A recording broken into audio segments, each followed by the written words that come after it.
முனைவர் முல்லை ராமையா அவர்கள் அவருடைய கட்டுரையை படிக்க இருக்கின்றார்கள். மலேயா பல்கலைக்கழகத்தில் 24 ஆண்டுகள் மொழியியல் பேராசிரியராக பணியாற்றி ஓய்வு பெற்றவர்கள்.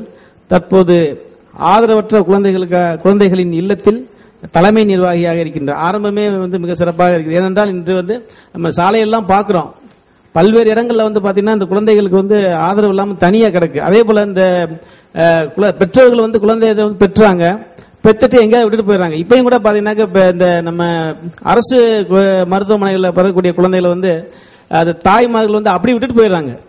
அதெல்லாம் கூட நம்ம செய்தித்தாளில் பார்க்கும்போது இப்படிலாம் தாய்மார்கள் இருப்பாங்களான்னு சொல்லிட்டு நமக்கு ரொம்ப வருத்தமா இருக்குது. அப்படிப்பட்ட ஒரு முக்கியமான ஒரு நிலையில அந்த ஆதரவற்ற குழந்தைகளுக்கு உதவி செஞ்சுட்டு இருக்காங்க. அப்படிப்பட்ட அந்த முனைவர் முல்லை ராமையா அவர்களை நம்முடைய கட்டுரையை வழங்குமாறு கேட்டுக்கொள்கிறேன். அறிமுகத்துக்கு நன்றி ஐயா. தலைவர் அவர்களுக்கும் இங்கு கூடியிருக்கும் அனைவருக்கும் என்னுடைய வணக்கம். இந்த கட்டுரையை நான் வாசிப்பதற்கு முன் இதை எழுதியவரை பற்றி நிச்சயமாக கூறியாக வேண்டும். திரு எம் துரைராஜ் அவர்கள் எங்கள் நாட்டின் பத்திரிகை உலகின் பிதாமகன். அவர் இங்கு வந்திருந்தால் பேர் உங்களுக்குத்தான். ஒரு 54 ஆண்டு காலமாக அவர் பத்திரிகை துறையில் ஈடுபட்டுள்ளார். 13 வயதிலேயே அவர் பத்திரிகை துறைக்கு வந்தவர். அவரின் வளர்ச்சி தன்னோடு நிற்காமல் அவர் பல பல பத்திரிகையாளர்களை உருவாக்கியுள்ளார், இன்றும் உருவாக்கி கொண்டிருக்கின்றார். அவர் தமிழ் ஓசையில் ஒரு ஆசிரியராக இன்று பணியாற்றி கொண்டிருக்கின்றார். அவருக்கு கிட்டத்தட்ட 80 வயது என்று நினைக்கின்றேன்.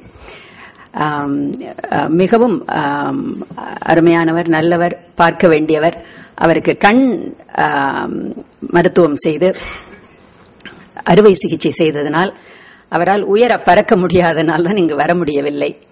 அதில் எங்களுக்கெல்லாம் மிக வருத்தம். அவருடைய கட்டுரையை என்னால் முடிந்தவரை நன்றாக வாசிக்கின்றேன். தலைப்பு: மலேசிய தமிழ் தகவல் ஊடகங்களின் தமிழ் தேசிய எழுச்சி பயணங்கள்.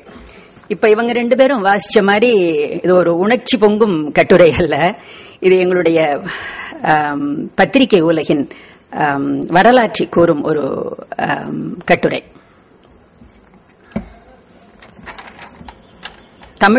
தமிழகத்திற்கு அடுத்த நிலையில் தமிழ் உணர்விலும் தேசிய உணர்விலும் மிக அதிக தமிழர் எண்ணிக்கையை கொண்ட தேசமாக திகழ்கிறது மலேசியா. மலேசியாவுக்கு பேரறிஞர் அண்ணா 1965 ஆண்டில் வருகை மேற்கொண்ட போது கோலலம்பூர் மெர்டேக்கா அரங்கில் நிகழ்ந்த மாபெரும் வரவேற்பில் உரையாற்றினார். அப்போது அவர் சொன்ன கருத்து: உலகின் பல நாடுகளிலும் தமிழர் வாழ்கிறார்கள், மலேசியாவில் தான் தமிழ் வாழ்கிறது என்றார். இலக்கியம் இன்னது என்று கூற வந்தவர்களும் பொதுவான அடிப்படைகளை விளக்கிச் சொல்ல முடிந்ததை தவிர இலக்கியத்தின் வகைகளையும் உட்பிரிவுகளையும் வரையறுத்து நிறுத்த முடியவில்லை என்றார் தமிழ் அறிஞர் டாக்டர் மு. வரதராசனார். எம்மை பொறுத்தவரை உரைநடை, கவிதை, காவியம், நாடகம் போன்ற பல அடிப்படைகளுக்கு இலக்கியம் என்ற கிரீடம் சூட்டப்பட்டிருப்பதை மதிக்கும் அதே வேளையில் தகவல் ஊடக படைப்புகளுக்கும் இலக்கிய மகுடம் சூட்டி அழகு பார்ப்பதும் ஆய்ந்து நோக்குவதும் சாலப் பொருந்தும் என்று நினைக்கின்றோம். செய்தி இலக்கியம் அத்தகைய மகுடம் சூட வேண்டும். ஒரு நாட்டின் பொருளாதாரத்தை, அரசியலை, வாணிகத்தை, கலையை, இவற்றுக்கும் மேலாக மொழி உணர்வை, இன உரிமையை, இவை தொடர்பான மக்கள் போராட்டங்களை நாட்டுக்கும் உலகுக்கும் தடயம் காட்டுகின்ற கண்ணாடியே தகவல் ஊடகங்கள். சிறந்த படைப்புகளுக்கு மக்கள் ஆதரவும் மதிப்பும் அங்கீகாரமும் கிடைக்கின்றன. பத்திரிகைகளையும் பத்திரிகை ஆசிரியர்களையும் தகவல் ஊடக படைப்பாளிகளையும்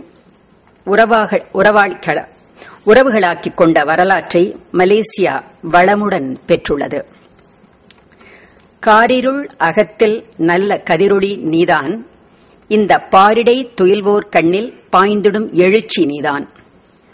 ஊரினை, நாட்டை, இந்த உலகினை ஒன்று சேர்க்க பேரறிவாளர் நெஞ்சில் பிறந்த பத்திரிகை பெண்ணே என்று புரட்சிக் கவிஞர் பாரதிதாசன் தாய்க்குலத்தை பத்திரிகை துறையுடன் ஒப்பிட்டு பாடியதில் ஆழ்ந்த பொருள் உள்ளது.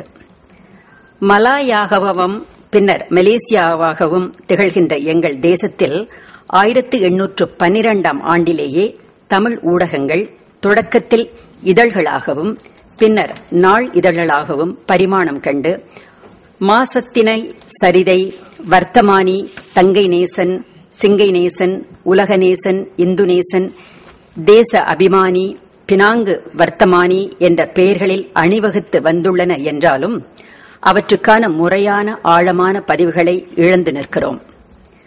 அது 19ஆம் நூற்றாண்டு என்பதால் மலாயாவிலும் மலேசியாவிலும், அதாவது மலையாவாக இருந்தது இப்ப மலேசியா, பிரிட்டிஷ் காலனி அரசின் ஒப்பந்த தொழிலாளர்களின் உணர்வுகளுக்கு உயிரோட்டம் கொடுப்பதற்காக உதயமாக்கி காட்டிய தமிழ் நெஞ்சங்களின் ஊடகப் பயணங்களாகும். போற்றுதற்குரியவையாக அவற்றை இத்தருணத்தில் எண்ணி மகிழ்கிறோம். 1946ஆம் ஆண்டிலிருந்து காலனித்துவ அடிமை சிந்தனைகளுக்கு விடுதலை கொடுக்க வேண்டும் என்ற சிந்தனையில் அந்த ஏடுகள் புறப்பட்டிருக்க வேண்டும். மலேசியாவின் ஊடகத்துறை பல பதிவுகளையும் தமிழ் பேசும் மக்களுக்கு பரிவுகளையும் ஆழமாக காட்டி வர ஆரம்பித்தன. இதன் தொடர்பில் இந்திய தேசிய உணர்வை அதிகம் பிரதிபலித்து 1923ஆம் ஆண்டில் சிறகு விரித்த தமிழ் நேசன் இதழே மலேசியாவின் மூத்த பத்திரிகை. அதற்கு 12 ஆண்டுகள் கழித்து, அதாவது 1935ஆம் ஆண்டில் மலாயா சிங்கப்பூரில் சீர்திருத்த மறுமலர்ச்சி எண்ணங்களை தூவி புறப்பட்ட ஏடுதான் தமிழ் முரசு.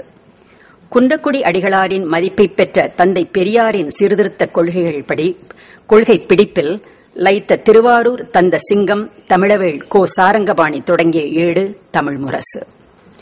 மலாயா சிங்கப்பூர் ஒன்றாக இருந்த காலத்தில் வாழ்ந்த தமிழ் மக்களுக்கு மொழி உணர்வையும் இன உணர்வையும் காலனித்துவ காலத்திலிருந்து உறைந்து போய் கிடந்த பகுத்தறிவு உணர்வையும் தட்டி எழுப்பிய ஏடு தமிழ் முரசு. அந்த இரு மூத்த பத்திரிகைகளின் அடிப்படையில் ஒரு வேறுபாடு இருந்தது. தமிழ்நேசன் பத்திரிகையின் உரிமை பலரது கைகளுக்கு மாறியதால் தமிழ் சமுதாய மேம்பாட்டுக்குரிய அதன் ஊடகப் பணிகளின் இயல்பு வேறுபட்டிருந்தது. ஒரு முதலாளியின் நிதிக் கொள்கை கட்டுப்பாடுகளின் பிடியில் மலேசிய தமிழ் சமுதாயத்திற்கு அதிகம் தேவைப்பட்ட மொழி உணர்வுகளும் அரசியல் உணர்வுகளும் தமிழ் கல்வி உணர்வுகளும் இலக்கிய உணர்வுகளும் தேசிய உணர்வுகளும் ஆசிரியர் பதவியில் அமர்ந்தவர்களின் உணர்வுகளுடன் சங்கமமாவதில் தயக்கம் ஏற்பட்டன, தடுமாற்றம் ஏற்பட்டன. அத்தகைய ஆசிரியர்களின் ஊடகப் பணிகளும் பயணங்களும் இடையிடையே தடங்கல்களையும் சந்தித்தன. தமிழ் நேசனின் நிர்வாகம் அமரர் மலையாண்டி செட்டியாரின் பார்வையில் இருந்தபோது புடம்போட்ட பத்திரிகையாளர்கள், இலக்கிய விற்பன்னர்கள் ஒப்பந்த அடிப்படையிலேயே தமிழகத்திலிருந்து வரவழைக்கப்பட்டு ஆசிரியர் பதவியில் அமர்த்தப்பட்டனர். இந்திய தேசிய உணர்வாளர் இரா வெங்கடராசுலு நாயுடு ஆசிரியராக இருந்த காலகட்டத்தில் இந்திய தேச பக்தி நிறைந்த செய்திகளும் விமர்சனங்களும் தமிழ் நேசனில் விரிவாக இடம்பெற்றன. படைப்பிலக்கிய துறையிலும் இதழியல் துறையிலும் புகழ் பெற்றிருந்த எழுத்துலக ஏந்தல் கு. அழகிரிசாமி ஆசிரியர் பொறுப்பில் 1952 முதல் 1957 வரை இருந்தபோது தனது 5 ஆண்டு கால ஊடக பயணத்தில் மலேசியாவில் மண்ணின் மனம் கமழ்கின்ற தமிழ் இலக்கிய பயிர் தழைக்க உரமிட்டார். தமிழ் அறிஞர்கள் சுபர் நாராயணனும் பைரோஜி நாராயணனும் தொடங்கிய கதை வகுப்பை இலக்கிய வட்டமாக்கி